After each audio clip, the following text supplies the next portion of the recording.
I wish I could say things are getting better in Ja Morant's life, but that would be a lie. Things have developed in a negative way since the last update that we've had. You see, the problem that people don't realize when you put a spotlight on yourself is that when the light of day reveals your misdeeds. In this case, now you have another incident in which Ja wanted to fight a minor. I actually thought it was just the same story because it was so similar to the last story where Ja wanted to fight a minor. Yeah, nobody seems more ready to scrap with minors than Ja Morant. It's like he's like Oprah. He's like, you get these hands, you get these hands.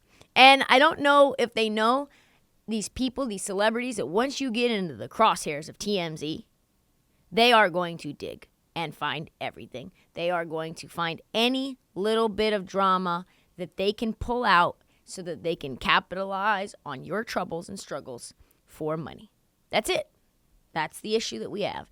TMZ just reported that Ja was investigated by police in September of 2022 for a confrontation that took place at Ja's sister's high school volleyball game. Okay. Ja's sister apparently gets into a shouting match with another student. Does anybody else feel like the Morants kind of have like an aggressive problem? Anyway, so sister gets into it with another student.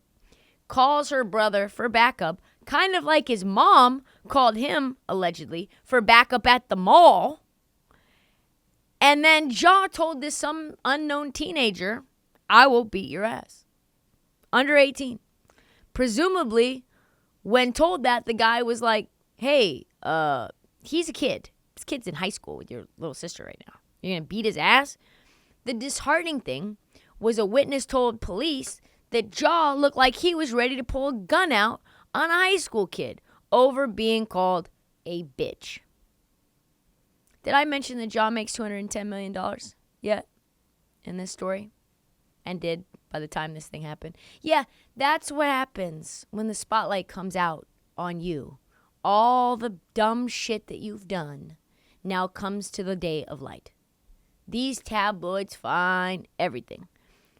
Turns out Memphis has been trying to cajole Ja into growing the fuck up for months now. Steven Adams, the night that Ja went to the strip club, well, the second night that Ja went to the strip club, we now know, he actually touched down from Houston, went immediately to, Shotgun Willie's. Anyway, so he goes to Shotgun Willie's. When he arrives into town, literally gets off the plane, heads over to the strip club. Steven Adams, before the night of the game against the Nuggets, said, hey, we've got to stay locked in on the road. We can't be doing crazy things. And then that very same day, Ja Gun Strip Club IG Live. That little pep talk from Steven Adams, turns out, worked terribly. There is more. According to Taylor Jenkins, they have had conversations in the past trying to guide Ja and help him continue to evolve as a person and as a player. That is a direct quote.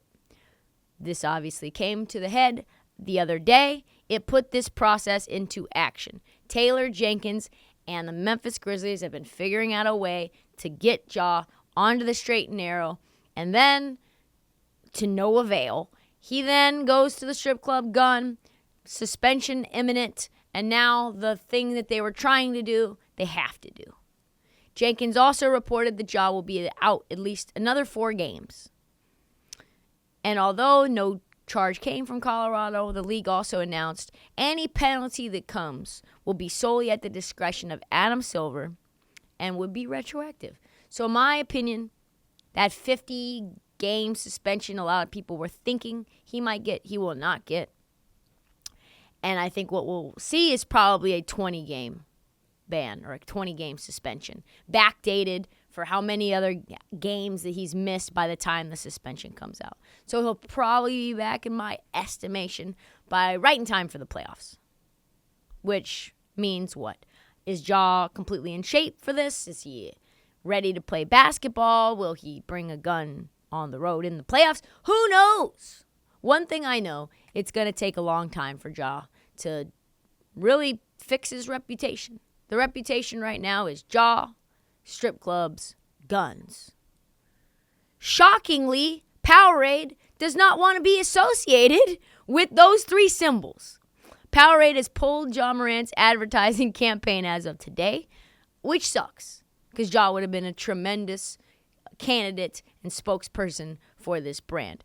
It would have elevated him on a lot of different national scales. I don't know if they're going to drop him altogether, but they have dropped all advertising from that. Especially considering that Ja, I forgot to mention, got ratted out by the strip club. I don't know if you saw the photos. There was $50,000 of money layered onto the floor. It's like Scrooge McDuck in there. And he had a lap dance and no shirt on, and it was a lot of things happening in there. By the way, as an aside, that part, sans gun, substituting or taking out the gun, that is what NBA players do on the road. If you think that NBA players as a whole at large don't hit the strip club and spend an ungodly amount of money on women's, you're incorrect. Anyway, very sad narrative. Gilbert Arenas thinks it's going to take years before Ja gets his reputation back intact, before he's a Tier 1 player again. I tend to agree.